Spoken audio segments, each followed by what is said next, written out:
जय हिंद दोस्तों, सभी को जोहार। मैं सब इंस्पेक्टर केपी सिंह आप सबों का स्टडी फॉर पीसीएस एग्जाम में स्वागत करता हूं। आज सभी से जैसे मेरा ये वॉल्यूम 3 नागपुरी का है, इससे पहले वॉल्यूम 1 वॉल्यूम 2 आ चुका है। आप लोग जाकर के देख सकते हैं। नागपुरी का परिचय, उद्भव, विशेषता के बारे में बता रहे हैं। बहुत अच्छे ढंग से ला रहे हैं सब चीज़ों को, बहुत बढ़िया ढंग से कंपाइल करके। एग्जाम ओरिएंटेशन यहाँ पे जो भी हम बता रहे हैं सब एग्जाम से कनेक्ट करेगा। आप टेस्ट सीरीज, टेक्स्ट बुक उठा करके देख सकते हैं, प्रीवियस ईयर पेपर भी देख सकते हैं। आपको डायरेक्ट क्वेश्चन दिखेगा। जिस तरह से मटेरियल लेके आ रहे हैं आपको मार्केट में नहीं मिलेगा। देख रहे हैं आप यहाँ पे 2023 में दास सर के संरक्षण में ये नागपुरी का आपका बैच स्टार्ट हो रहा है। ये देखिए ये नंबर पे आप इस नंबर पे आप कांटेक्ट कर सकते हैं। देखिए ये नंबर है आपका 6200346305 पे, ठीक है ना। दास सर के मार्गदर्शन में यहाँ पे आप देख रहे हैं, दास सर के मार्गदर्शन में नया बैच 10 जनवरी से प्रारंभ हो रहा है, ठीक है ना। मेरा भी मार्गदर्शन यहाँ पे आप सबों को मिलेगा, जेएसएससी लेकर के, जेपीएससी को लेकर के।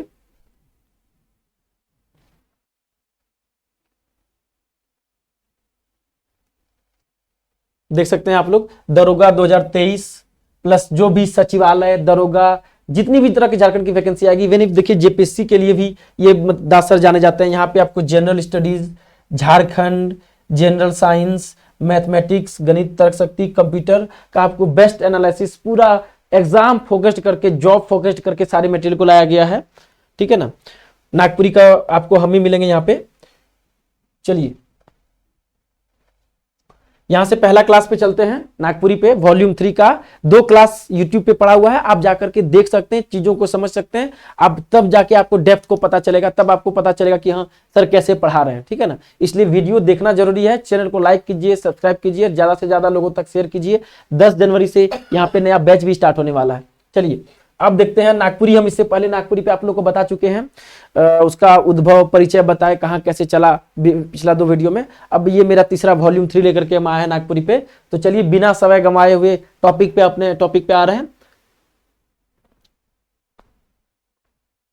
चलिए अब देखते हैं क्या है। आपको इससे पहले पिछला क्लास में बताए थे कि नागपुरी का जो है आपका बंगलोर, बंबई और विशाखापट्टनम में आंशिक रूप से बोला जाता है, ठीक है ना। ये मत है, आंशिक रूप से बोला जा रहा है। उसी तरह नागपुरी भाषा आप जो देख रहे हैं, पेन में चेंज कर ले रहा हूं। नागपुरी भाषा आप जो देख रहे हैं, इसमें क्या क्या है, थोड़ा थोड़ा मद्रासी और छत्तीसगढ़ी प्रभाव देखने को मिलता है। क्या थोड़ा थोड़ा मद्रासी और छत्तीसगढ़ी दोनों का मिला जुला रूप थोड़ा बहुत नागपुरी में देखने को मिलता है।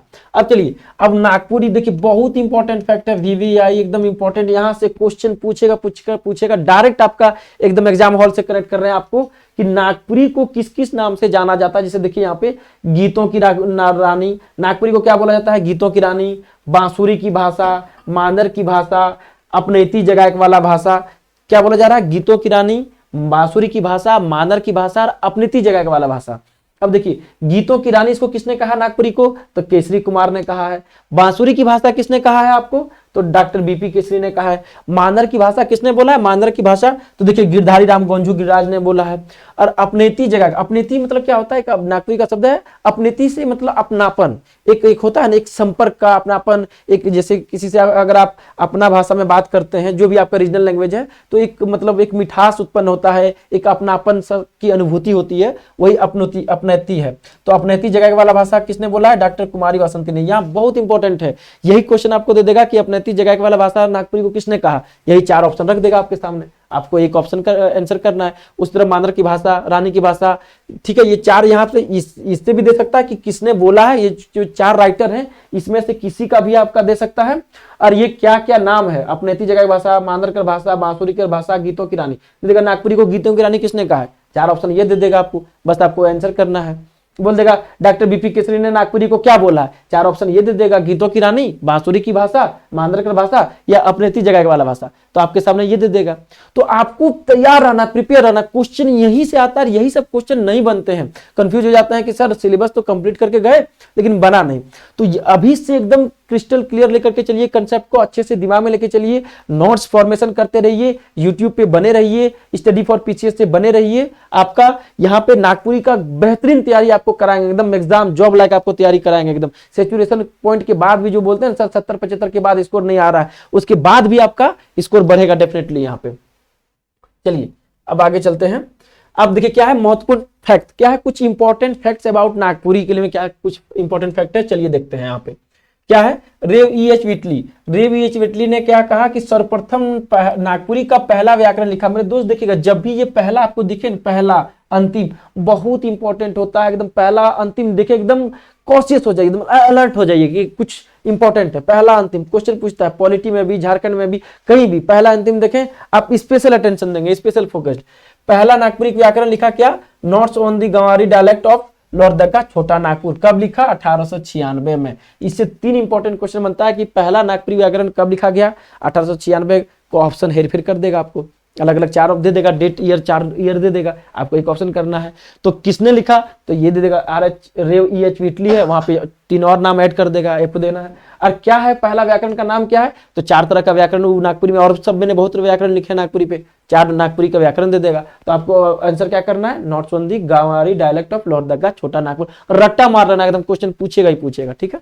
चलिए अब क्या है यहाँ पे देखिए, नागपुरी भाषा कर पहला शोध जो है, नागपुरी भाषा कर पहला शोध किसने प्रस्तुत किया है, डॉक्टर श्रवण कुमार गोस्वामी ने, VVI एकदम क्वेश्चन पूछेगा ही पूछेगा, एकदम मोस्ट इंपॉर्टेंट है। क्या है, नागपुरी का पहला, जब भी आपको बोले ना, जब भी पहला पहले अंतिम देखे एकदम अलर्ट एकदम कि भैया एकदम क्वेश्चन बन सकता है एग्जाम में। तो क्या पहला शोध किसने प्रस्तुत किया, तो डॉक्टर श्रवण कुमार गोस्वामी ने प्रस्तुत किया, ठीक है। देखिए अब जो नागपुरी में है, 2019 में नागपुरी का गद्य साहित्य जो है, गद्य साहित्य का 120 साल पूरा हुआ। 2019 में नागपुरी गद्य साहित्य का कितना हुआ, 120 साल पूरा हुआ। पूछ नहीं सकता लेकिन फिर भी याद रखिएगा, अगर करंट वे में कहीं डाल दिया तो 120 साल 2019 में नागपुरी गद्य साहित्य का पूरा हुआ है, ठीक है।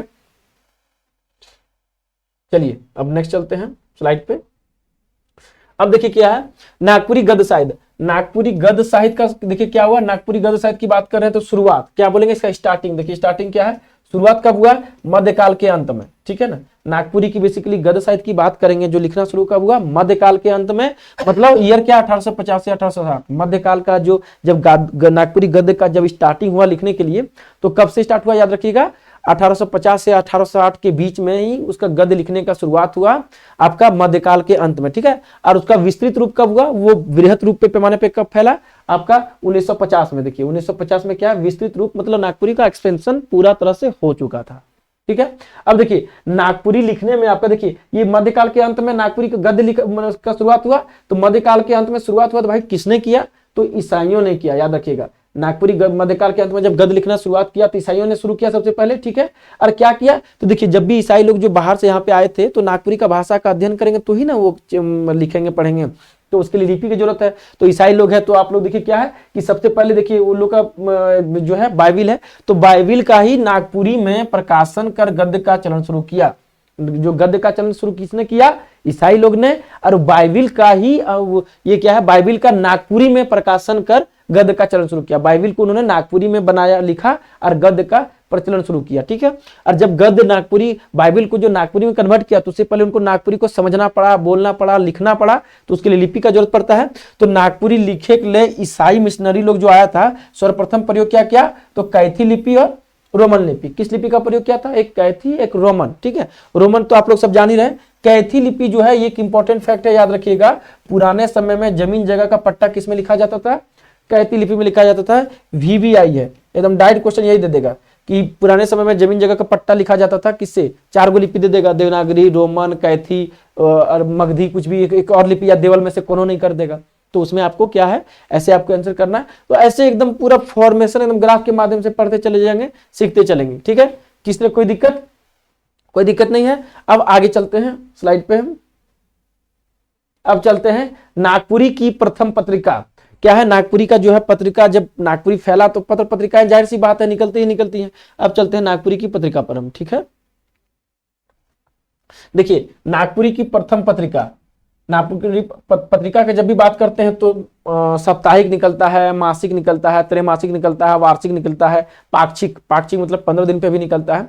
तो आगे इसको हम और विस्तृत रूप में देखेंगे एग्जाम एनालिसिस से, कितने तरह के पत्र पत्रिका हैं, कब निकली हैं, कहां से प्रकाशन हुआ, किसने निकाला है, पहला कौन है, अंतिम कौन है, ये सारा हम आपको लेकर के आएंगे। एकदम अलग अलग से वीडियो बना करके एकदम बस प्लेलिस्ट सजा के रखिए आप, एकदम आपका एकदम निकलेगा ही निकलेगा, ठीक है। अब देखिए पहला पत्रिका क्या था, साप्ताहिक जो है, याद रखिएगा साप्ताहिक जो है आदिवासी था। साप्ताहिक पत्रिका जो पहला था आदिवासी था 1947 में ये निकाला गया था, रांची से निकाला गया था और इसके संपादक कौन थे? तो राधा कृष्णन इसके संपादक थे। तो यहाँ से 4 क्वेश्चन बना।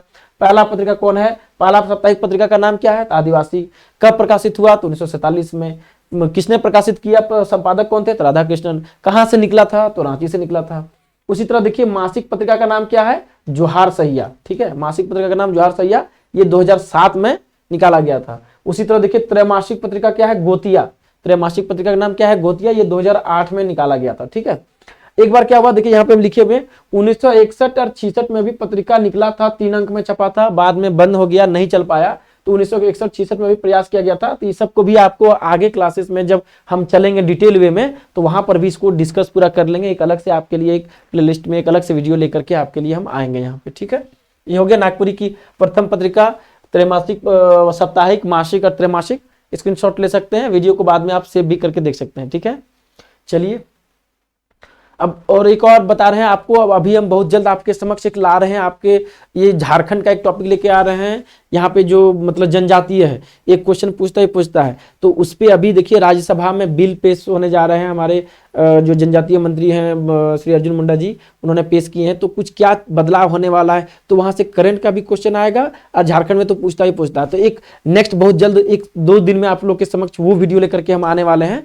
झारखंड का एक बहुत तगड़ा कंटेंट लेकर के आएंगे, पूरा मार्केट से अलग हट करके, एकदम एग्जाम में करंट और ऐसे भी पूछेगा आप। ठीक है ना।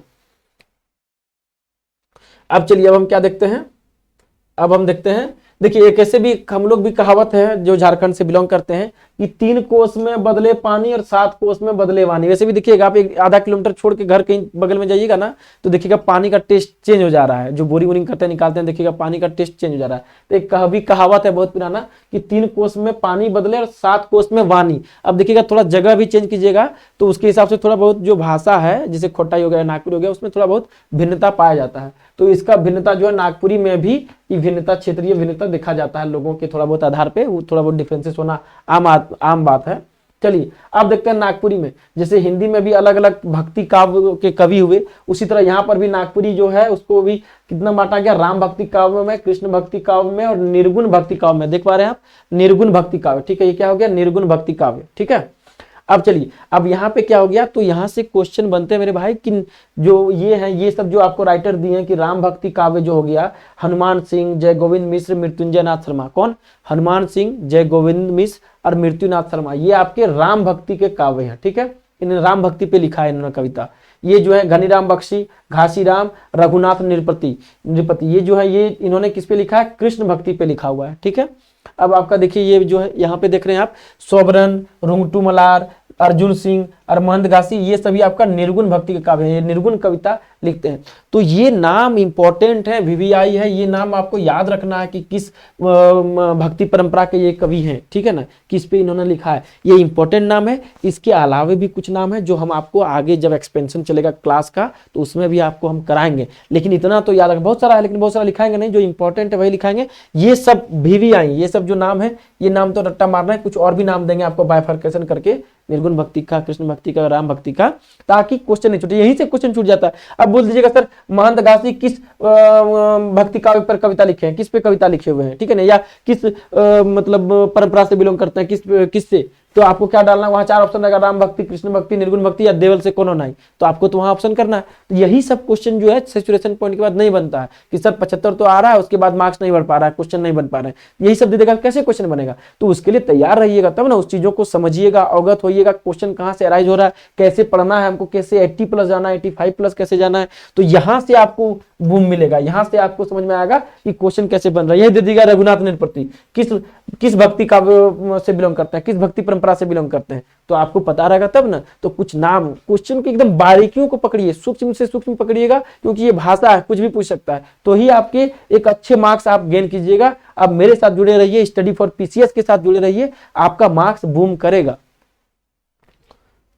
चलिए आज का क्लास यहीं पे समाप्त होता है।